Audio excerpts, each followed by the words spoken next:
பிரியமானவர்களே, ஆண்டவராக இயேசு கிறிஸ்துவின் இனிய நாமத்தில் உங்கள் ஒவ்வொருவருக்கும் என் அன்பின் வாழ்த்துக்கள். இன்றைக்கு முக்கியமாக தாய்மார்கள் தினமாக இருக்கிறதுனால என் அன்பு தாய்மார்களுக்கு, என்னுடைய அன்பு பாட்டிமார்களுக்கு, சகோதரிகளுக்கு என்னுடைய தாய்மார் தின வாழ்த்துக்களை நான் தெரிவித்துக் கொள்கிறேன். ஒவ்வொரு தாயும் ஒவ்வொரு நபருக்கு கேட்டால் அவங்களுக்கு அவங்களுடைய தாய்மார்கள் எவ்வளவு முக்கியமானவர்கள், எவ்வளவு அருமையானவர்கள் என்று சொல்லுவாங்க. என்னுடைய தாய் இப்படி செய்வாங்க, அப்படி சொல்லுவாங்க, இப்படி எங்களை வளர்த்தாங்க, இவ்வளோ கஷ்டப்பட்டு எங்களை வளர்த்தாங்க, இந்த டிஷ் எங்கள் அம்மா ரொம்ப டேஸ்ட்டாக செய்வாங்க, எனக்காக இதை செய்வாங்க, இப்படியெல்லாம் எங்களை வளர்த்தாங்க என்று சொல்லுவாங்க இல்லையா? உண்மையாகவே தாய்மார்கள் மிக மிக மிக முக்கியமான ஒரு நபருடைய வாழ்க்கையில் என்பதில் ஒரு சந்தேகமும் இல்லை. Mothers are the first teachers அப்படின்னு சொல்லுவாங்க. தாய்மார்கள் முதல் ஆசிரியர்கள் என்று சொல்லுவாங்க. ஒரு பிள்ளை வளர்ந்து பிறந்து அது 3 வருடங்கள் ஆகிறதுக்குள்ள பாருங்க, மருத்துவர்கள் சொல்றாங்க அந்த முதல் 3 வருடங்கள் பிள்ளையுடைய மூளை அதிவேகமாக வளர்ச்சி அடையும்னு சொல்லுவாங்க. அந்த 3 வருட காலமும் அந்த தாயிடத்திலிருந்து வளர்கிற அந்த பருவத்தில் பாருங்க, அந்த தாயோடைய பேச்சு, செயல், நடவடிக்கைகள் எல்லாம் அந்த பிள்ளையை உருவாக்குகிறது. நிச்சயமாகவே நம்முடைய செயல், நம்முடைய பார்வை, நம்முடைய பேச்சு, நம்முடைய ஒவ்வொரு ரியாக்ஷன்ஸையும் பிள்ளைகள் அப்சர்வ் பண்ணி கொண்டே இருக்கிறாங்க இல்லையா? ஒருத்தர் இப்படியாக அருமையான ஒரு காரியத்தை சொன்னாங்க. Children are like sponge. பிள்ளைகள் ஒரு பஞ்சை போல, அது எல்லாவற்றையும் உரியும். ஒரு ஸ்பஞ்ச் எடுத்துக்கொண்டோம் அப்படின்னு சொன்னால் அது நல்ல தண்ணியை மட்டும்தான் உரியுமா? இல்லை, அது கெட்ட தண்ணியும், அது தண்ணீரில் எந்த தண்ணீரில் போட்டாலும் அந்த தண்ணியை உறிஞ்சு கொள்ளும். அப்படிப்பட்டது தான் பிள்ளைகளுடைய சிந்தை, அப்படிப்பட்டது தான் அந்த பிள்ளைகளுடைய இருதயம். ஸோ அவங்கள எதற்கு நம்ம எக்ஸ்போஸ் பண்ணுறோம், எதற்கு அவங்களிடத்துல எப்படி நம்மளை பேசுகிறோம், என்ன காரியங்கள் அவங்களுக்கு நம்ம தெரியப்படுத்துகிறோம் என்பதை குறித்து நம்ம ரொம்ப ஜாக்கிரதையாக இருக்கணும். ஏன்னா எல்லாவற்றையும் அவங்க அப்சர்வ் பண்ணுறாங்கன்னு சொன்னாங்க. உண்மைதான் இல்லையா? இன்றைக்கு அநேக நேரங்களில் நம்ம நல்ல தாயாக இருக்கணும், அப்படி வளர்க்கணும், இப்படி வளர்க்கணும் அப்படின்னு நினச்சா கூட பிசாசு பல விதங்களில் நம்முடைய காரியங்களில் அவன் உள்ள நுழைந்து, நம் குடும்பங்களில் நுழைந்து, பிள்ளைகளை வளர்க்க வேண்டிய காரியங்களில், அவர்களை நடத்த வேண்டிய காரியங்களில் நம்மளை தவறவிட செய்கிறான். என்னுடைய வாழ்க்கையில் என்னுடைய தாயார் மிக மிக முக்கியமான ஒரு நபர் என்பதில் ஒரு சந்தேகமும் இல்லை. என்னுடைய எல்லாவற்றிலும், என்னுடைய ஊழிய காரியங்களாக இருக்கட்டும், எப்படி பைபிள் ரீட் பண்ணணும், எப்படி ஜெபிக்கணும், எப்படி பண காரியங்களில் நம்ம கையாளணும், ஒரு பிரச்சனை வரும்பொழுது நம்ம எப்படி அதுக்கு ரியாக்ட் பண்ணணும், எல்லாவற்றையும் அவர்கள் தன்னுடைய வாழ்க்கை மூலமாக எனக்கு கற்றுக் கொடுத்தாங்க. இப்படி செய்யணும், அப்படி செய்யணும் என்று சொல்லி எனக்கு பாடம் புகட்டலை. ஆனால் அவங்களுடைய வாழ்க்கையே எனக்கு ஒரு பாடமாய் மாறிவிட்டது. இன்றைக்கு தாய்மார்களாகிய நாம் நம்முடைய பிள்ளைகளுக்கு ஒரு முன்மாதிரியான வாழ்க்கையை நம்ம வாழணும். நம்ம பிள்ளைகள் நாளைக்கு என்னுடைய தாயார் எனக்கு இப்படி சொல்லி கொடுத்தாங்க, அவங்க வாழ்ந்து காட்டினார்கள் என்று சொல்லணுமே. இன்றைக்கு நம்முடைய வாழ்க்கையில் பலவிதமான காரியங்களை பிசாசு கொண்டு வந்து பாருங்க, வேதத்தில் தெபோராள் சொல்லுகிறாள், நான் தாயாக எழும்பும் அளவும் கிராமங்கள் பாழாய் போயின. அப்படின்னா என்ன அர்த்தம்? அவர்கள் தாயாக எழும்பின உடனே கிராமங்கள் செழித்தது இல்லையா? அப்படிதான் அர்த்தம். ஆனால் தாயாக எழும்ப விடாதபடிக்கு இன்றைக்கு முக்கியமாக 2 காரியங்கள் உங்களிடத்தில் பகிர்ந்து கொள்ள விரும்புகிறேன். இன்றைக்கி பிசாசானவன் 2 காரியங்களில் நம்மளை எழும்ப விடாதபடிக்கு, முக்கியமான 2 காரியங்களில் நம்ம முன்னேறி செல்ல விடாதபடிக்கு பிசாசு நம்மளை அமர்த்தி விடுகிற காரியம் என்ன தெரியுமா? முதல், ஜெபம். பாருங்க, சாலமோன் நாட்களில் 2 தாய்மார்கள் சாலமோன் இடத்துல வந்து ஒருத்தி தன்னுடைய தூக்கத்தில் தன்னுடைய பிள்ளையின் மேலே புரண்டு படுத்ததுனால அந்த பிள்ளை மரித்து போன அந்த சம்பவத்தை பார்க்குறோம். பாருங்க, தூக்கத்தினால பிள்ளையை இழந்த ஒரு தாய் அங்கே நம்ம பார்க்குறோம். இன்றைக்கி பிசாசு நம்ம வாழ்க்கையில் தூக்கத்தை கொண்டு வந்து, கனநித்திரை கொண்டு வந்து, நம்ம ஜெபிக்க வேண்டிய அந்த நேரங்களில் திருடி விடுகிறான். ஜெபிக்க வேண்டிய அந்த சமயங்களில் பிள்ளைகளுக்காக வேதம் சொல்லுகிறது, உன் பிள்ளைகளுக்காக ராஜாமத்தில் கைகளை ஏறெடு, நதியளவு கண்ணீரை விடு என்று சொல்லி வேதத்தில் நம்ம பார்க்கிறோம். ஆனால் இன்னைக்கு ஜெபிக்க விடாதபடிக்கு பிசாசு பல விதங்களில் நம்முடைய வாழ்க்கையில் போராடி கொண்டு இருக்கிறான். ஆனால் 2 சாமுவேல் 21ஆம் அதிகாரத்தில் ஒரு ஸ்திரீ இருக்கிறாங்க. அவங்க பேர் ரிஸ்பாள். அதிகமாக நம்ம அது அவங்கள குறித்து நம்ம கேட்டதில்லை பிரசங்கங்களில். ஆனால் அந்த ஸ்திரீயை குறித்து பாருங்கள், தன்னுடைய 2 மகன்களை அவங்க சாக கொடுத்தாங்க. மலையிலிருந்து அவங்கள தூக்கி போட்டு விட்டாங்க. பிள்ளைகள் இறந்து விட்டாங்க, இதுக்கப்புறம் அவ்வளவுதான் என்று சொல்லி அவங்க அப்படியே நிறுத்தி விடலை. அதை ஒரு பொறுப்பெடுத்தாமல் அவங்க பாட்டுக்கு அவங்க வாழ்க்கையை நடத்த ஆரம்பிக்கலை.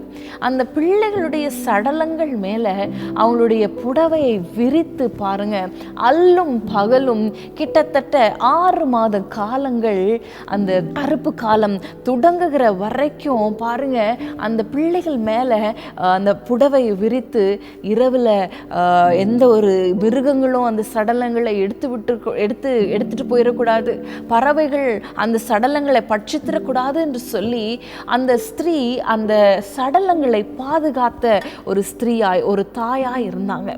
பாதுகாப்பு, ஜெபம் ஒரு மிகப்பெரிய பாதுகாப்பு. இன்னைக்கு நம்ம ஜெபிக்கலை என்றால், பிள்ளைகளுக்காக நம்ம திறப்பில் நிற்கலை என்றால், ஹல்லேலூயா, நம்முடைய பிள்ளைகளை நம்ம பாதுகாக்க முடியாதே. இந்த உலகத்துல நம்ம பிள்ளைகளுக்கு விரோதமாக பிசாசு பல விதங்கள்ல அவன் போராடி கொண்டு இருக்கிறான். செல்போன் மூலமாக, ஃப்ரெண்ட்ஸ் மூலமாக, உலக ஆசாபாசங்கள் மூலமாக பிசாசு பல விதத்துல அவன் வலை விரித்து கொண்டிருக்கும் பொழுது நாம் தூங்கி கொண்டிருப்போம் என்றால் நாம் பிள்ளைகளை இழந்து விடக்கூடாதே. பாருங்க, அந்த ரிஸ்பாள் அவள் பாதுகாத்ததுனால என்ன நடந்தது தெரியுமா? சடலங்கள் தான், பிள்ளைகள் இறந்து விட்டார்கள், சரீரமும் அழுகி விட்டது. ஆனால் அந்த எலும்புகளோ ராஜாவின் எலும்புகளோடு அது சேர்க்கப்பட்டது. ஹல்லேலூயா. முடிஞ்சிருச்சு, தவறான வழியில போயிட்டாங்க அவங்க, அவ்வளவுதான் என்று நீங்க ஒருவேளை உங்கள் பிள்ளைகளுக்காக ஜெபிக்கிற ஜெபத்தை நிறுத்தி இருக்கிறீங்களா? மரித்து போன தங்களுடைய பிள்ளைகளுக்காக ரிஸ்பாள் எவ்வளவாய் போராடினாள் என்று நம்ம பார்க்கிறோம். மரித்து போன பிள்ளைகளுக்காக இவ்வளவு போராடும் பொழுது நம்முடைய பிள்ளைகளுக்காக, கிருபையாய் நம் கையில கொடுத்திருக்கிற பிள்ளைகளுக்காக நாம் எவ்வளவாய் போராட வேண்டும், ஜெபத்துல போராட வேண்டும். இன்றைக்கு தூங்கி கொண்டிருந்தா பாருங்க, யுத்த நாள் வருகிறது, நமக்கு விரோதமாக போராட்டங்கள் உண்டு என்று வேதம் சொல்லுகிறது. நமக்கு விரோதமாக வான மண்டலத்தில் ஒரு போராட்டம் இருக்கிறது என்று வேதம் சொல்லுகிறது. அதை அறியாம இன்னும் நம்ம தூங்கி கொண்டு இருப்போம் என்றால், ஒருவேளை நம்ம பிள்ளைகள் சின்ன பிள்ளைகளா இருக்கலாம், ஆனா இப்பொழுதே நம்ம இருந்து நம்ம ஜெபிக்கும் பொழுது, ஒருவேளை உங்கள் பிள்ளைகளெல்லாம் திருமணமாகி போயிருக்கலாம், உங்களுடைய பேர பிள்ளைகளுக்காக நீங்கள் ஜெபிக்கணுமே, உங்களுடைய வாலிப பேர பிள்ளைகளுக்காக, உங்களுடைய குடும்பத்தினருக்காக நீங்கள் ஜெபிக்கிற தாயாக நீங்கள் எழும்ப ஆண்டவர் உங்களை அழைக்கிறார். 2வது காரியம், பிசாசு நம்ம எழும்ப விடாதபடிக்கு செய்கிறது என்ன தெரியுமா? நம்முடைய பிள்ளைகளை குறித்துதான தரிசனத்தை அறிய விடாதபடிக்கு, அதை குறித்து நம்ம தொடர்ந்து செயல்பட விடாதபடிக்கு செய்கிறது தான் பிசாசுடைய கிரியை. பாருங்க, அன்றைக்கு லோத்தோடைய குடும்பத்தினரை தேவன் வெளியில இந்த சோதோம் கொமோரா விட்டு வெளியில கொண்டு வந்து அவங்களை தப்புவிக்க நினைக்கும் பொழுது, நீங்க பின்னிட்டு பாராமல் போயிருங்கன்னு சொல்லும் பொழுது, லோத்துடைய மனைவிக்கு அந்த சோதோம் கொமோரா மேல ஒரு ஈர்ப்பு. தன்னுடைய பிள்ளைகளை குறித்தோ, தன் பிள்ளைகளுடைய எதிர்காலத்தை குறித்தோ, கணவரை குறித்தோ, குடும்பத்தை குறித்தோ எந்த ஒரு கவலையுமே இல்லை, எந்த ஒரு தரிசனமும் இல்லை.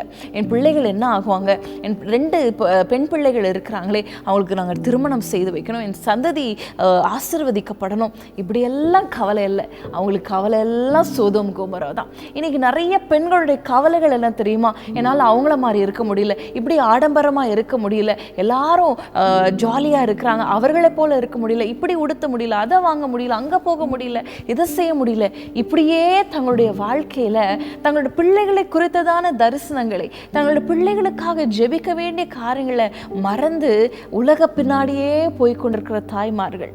ஆனால் மோசேயின் தாய் யோகேபேத்தை குறித்து நம்ம வாசிக்கிறோம். மோசேயின் தாய், வேதம் சொல்லுகிறது, அந்த பிள்ளை அழகுள்ளது என்று அவள் கண்டு அந்த பிள்ளையை 3 மாதம் ஒளித்து வைத்தாள் என்று வேதம் சொல்லுகிறது. பாருங்க, பிள்ளையை வளர்ப்பதே ஒரு பெரிய ஒரு டாஸ்க், ஒரு பெரிய ஒரு காரியம். ஆனால் அந்த பிள்ளையை 3 மாதங்கள் ஒளித்து வைத்தாங்களாம். நிச்சயமாகவே நான் யோசித்து பார்க்கிறேன். ஏன்னா எனக்கு இப்பொழுதுதான் என்னுடைய மகன் 2 மாத குழந்தை. அப்போது எப்படி இந்த 3 மாதங்கள் அவங்க ஒழித்து வைத்தாங்க? ஏன்னா இந்த 3 மாதங்களில் பிள்ளைகள் எதற்கு அழுகிறாங்க, எப்போ அழுவாங்க, எதுவுமே தெரியாது இல்லையா?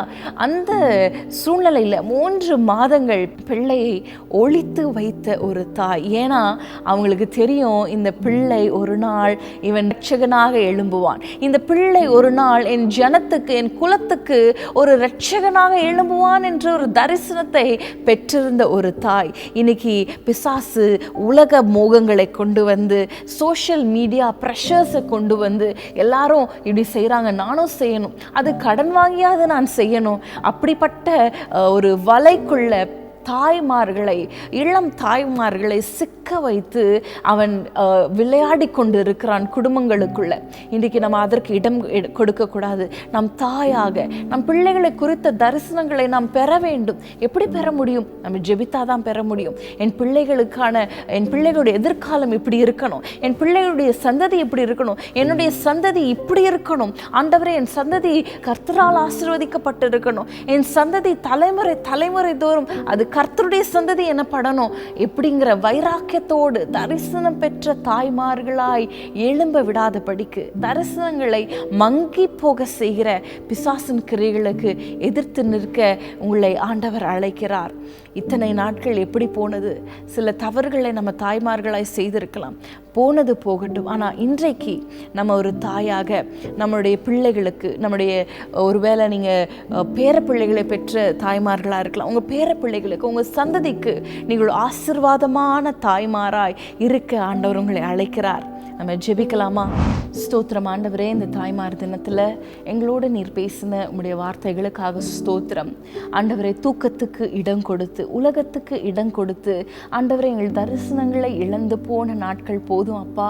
இதற்கு மேலே பிசாசுடைய வலையில் சிக்கி எங்கள் பிள்ளைகளை நாங்கள் இழந்து விடாதபடிக்கு, எங்களுடைய வாலிப பிள்ளைகளை இழந்து விடாதபடிக்கு ஆண்டவரே நாங்கள் எழும்ப, ஆண்டவரே எங்களை நாங்கள் அர்ப்பணிக்கிறோம். எங்களை தாயாக நீர் ஆண்டவரே நீர் முன்குறித்து ஹல்லேலூயா எங்களிடத்துல நீர் கொடுத்த இந்த பிள்ளைகளுக்காக உமக்கு ஸ்தோத்திரம் ஆண்டவரே. இந்த பிள்ளைகளை ஆண்டவரே உம்முடைய வழியில் நாங்கள் நடத்த, நேர்த்தியான பாதையில் நடத்த, உம்முடைய பிள்ளைகளாய் உம்முடைய அறிவை கர்த்தருக்கு பயப்படுகிற பயத்தோடு, தேவனை அறிகிற அறிவோடு ஆண்டவரே நல்ல பிள்ளைகளாக, ஆவிக்குரிய பிள்ளைகளாக வளர்க்க எங்களை நாங்கள் அர்ப்பணிக்கிறோம் அப்பா.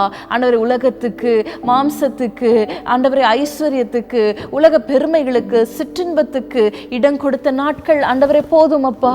இனிமேல் நாங்கள் ஆண்டவரே இதற்கெல்லாம் நாங்கள் டைம் வேஸ்ட் பண்ணாதபடிக்கு, இப்படிப்பட்ட காரியங்களில் தூக்கத்துக்கு, உலகத்துக்கு நாங்கள் டைம் வேஸ்ட் பண்ணாதபடிக்கு எங்களை நாங்கள் அர்ப்பணித்து நாங்கள் ஜெபிக்கிறோம் அப்பா. நல்ல தாய்மார்களாக, முன்மாதிரியான தாய்மார்களாக எங்களை உருவாக்குவீராக ஆண்டவரே. வீட்டுக்குள்ளேயே இருந்து பிள்ளைகளை கவனிப்பது, சமைப்பது, இப்படியே ஒரே 4 செவற்றுக்குள்ளேயே இருந்து ஆண்டவரே மனநிலையில், மனதளவில் பாதிக்கப்பட்டு இருக்கிற தாய்மார்களுக்காக நாங்கள் ஜெபிக்கிறோம் ஆண்டவரே. அவளை பலப்படுத்துவீராக, ஸ்திரப்படுத்துவீராக, சமாதானத்தை உண்டு பண்ணுவீராக. அவர்கள் தாபரித்திருக்கிற அந்த வீட்டில், அந்த அறைகளில் ஆண்டவர் உம்முடைய சமாதானம், அந்த தாய்மார்களுடைய இருதயத்தில் உம்முடைய சமாதானம் ஆண்டவரை, உம்முடைய ஞானம், பிள்ளைகளை வளர்ப்பதற்கான உம்முடைய ஞானத்தினால நிரப்புங்கப்பா. தேவையில்லாத ஸ்ட்ரெஸ், டிப்ரெஷன், டென்ஷன்களுக்கு ஆண்டவரை தாய்மார்களை விலக்கி பாதுகாத்து கொள்ளுங்க. பிள்ளைகளை நல்ல வழியில் சமாதானமாய் நடத்த எங்களுக்கு பலனையும், கிருபையும், பொறுமையும், ஞானத்தையும் தருவீராக. இதே நேரத்தில் ஆண்டவரே, பிள்ளை இல்லாம எனக்கும் ஒரு பிள்ளை இல்லையே, நானும் ஒரு தாயாக ஆண்டவரே நான் மாறணுமே, எனக்கும் ஒரு ஆண்டவரே ஒரு குழந்தை பாக்கியத்தை நீர் தரமாட்டீரா என்று ஏக்கத்தோடு பார்த்து கொண்டிருக்கிற உங்களுடைய பிள்ளைகளுக்காக நாங்கள் ஜெபிக்கிறோம். சீக்கிரத்தில் ஆண்டவரே பிள்ளைகளை பெற ஆண்டவரே அவர்களை ஆசீர்வதிப்பீராக. ஆண்டவரே பிள்ளைகளை பெற ஆசீர்வதிப்பீராக. ஆண்டவரே மன விருப்பங்களை நிறைவேற்றுங்க. கிருபை தாங்கட்டும். இயேசுவின் நாமத்தில் பிதாவே, ஆமென். அன்பான தேவனுடைய பிள்ளைகளே, இச்செய்தி உங்களுக்கு மிகுந்த ஆசீர்வாதமாக இருந்ததென்று நாங்கள் நம்புகிறோம். தொடர்ந்து எங்கள் செய்திகளை கேட்டு கர்த்தருக்குள் ஆசீர்வதிக்கப்பட ஜீசஸ் மீட்ஸ் மினிஸ்ட்ரீஸ் என்கிற எங்கள் யூடியூப் சேனலை சப்ஸ்கிரைப் செய்யுங்கள்.